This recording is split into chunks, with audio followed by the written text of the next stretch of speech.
ಮಾತು ಬರಲ್ಲ, ಬಟ್ ಪೊಲೀಸರು ಓದಿದ್ದೇನಂತೆ. ಅದೆಷ್ಟೋ ಮಂದಿಗೆ ಒಮ್ಮೆಯಾದ್ರೂ ದರ್ಶನ್ ಅವರನ್ನು ನೋಡಬೇಕು, ಅವರ ಜೊತೆ ಒಂದಿಷ್ಟು ಮಾತಾಡಬೇಕು ಅನ್ನೋ ಬಯಕೆ ಇದೆ.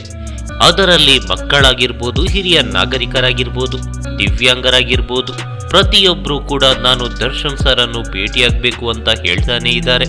ಈ ಪೈಕಿ ಈ ವಿಡಿಯೋ ಒಂದು ಇದೀಗ ಸಖತ್ ವೈರಲ್ ಆಗ್ತಿದೆ. ಮಾತು ಬರಲ್ಲ, ಬಟ್ ಪೊಲೀಸರು ಓದಿದ್ದೇನಂತೆ. ಈ ವಿಡಿಯೋ ಬಂದು ನಮ್ಮ ಡಿ ಬಾಸ್ ದರ್ಶನ್ ಸರ್ ಅವ್ರಿಗೋಸ್ಕರ ಒಂದು ರಿಕ್ವೆಸ್ಟ್ ವಿಡಿಯೋ. ಈ ಹುಡುಗ ಬಂದು ನಿಮ್ ದೊಡ್ಡ ಫ್ಯಾನ್ ಸರ್, ಸೊ ಮೀಟ್ ಮಾಡ್ಬೇಕಂತ ತುಂಬಾ ಕಾಯ್ತಾನೆ, ತುಂಬಾ ಸಲ ಮೀಟ್ ಮಾಡಬೇಕಂತ ಆಗಿಲ್ವಂತೆ. ಈ ಅಜ್ಜಿ ನಿಮ್ ನೆನಪಿರ್ಬೋದು ಅನ್ಕೊಂಡಿ, ರಾಜ್ಕುಮಾರ್ ಸಮಾಧಿ ಹತ್ರ ಇವರಿಗೆ ಹೆಲ್ಪ್ ಮಾಡಿದ್ರಿ, ಅಂದ್ರೆ ತಕ್ಷಣ 5,000 ಎತ್ಕೊಟ್ಟಿದ್ರಿ, ನಿಮ್ಮ ದೊಡ್ಡತನ ತೋರ್ಸುತ್ತಲ್ಲಿ.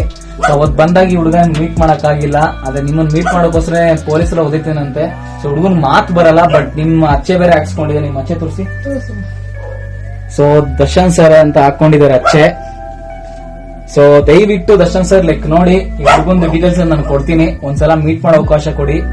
ಸೊ ಈ ನನ್ ರಿಕ್ವೆಸ್ಟ್ ನನ್ನ ಕಡೆಯಿಂದ, ಈ ಫ್ಯಾಮಿಲಿ ಕಡೆಯಿಂದ ನಿಮ್ಗೆ ಥ್ಯಾಂಕ್ಸ್ ಇನ್ ಅಡ್ವಾನ್ಸ್. ನೀವು ಮೀಟ್ ಆಗ್ತೀನಿ ಅನ್ಕೊಂಡಿದ್ದೀನಿ. Thank you so much. Yes, ನೋಡಿದ್ರಲ್ಲ ಈ ವಿಡಿಯೋವನ್ನು. ದಯವಿಟ್ಟು ಡಿ ಬಾಸ್ ಒಮ್ಮೆ ಇವರನ್ನು ಭೇಟಿ ಮಾಡಿ ಅಥವಾ ಭೇಟಿಯಾಗುವ ಅವಕಾಶವನ್ನು ಕಲ್ಪಿಸಿ. ನಿಮಗಾಗಿ, ನಿಮ್ಮ ಭೇಟಿಗಾಗಿ ಕಾದು ಕುಳಿತ ಜೀವವಿದು. ಇಂತಹ ಅದೆಷ್ಟೋ ಕೋಟ್ಯಾಂತರ ಅಭಿಮಾನಿಗಳು ನಿಮಗಾಗಿ ಕಾಯ್ತಿದ್ದಾರೆ, ಕಾದು ಕುಳಿತಿದ್ದಾರೆ. ನಿಮ್ಮ ಅಮೂಲ್ಯವಾದ ಸಮಯದಲ್ಲಿ ಒಂದಿಷ್ಟು ಸಮಯವನ್ನು ಇಂತಹ ಅಭಿಮಾನಿಗಳಿಗಾಗಿ ಮೀಸಲಿಡಿ. ನಮಸ್ಕಾರ.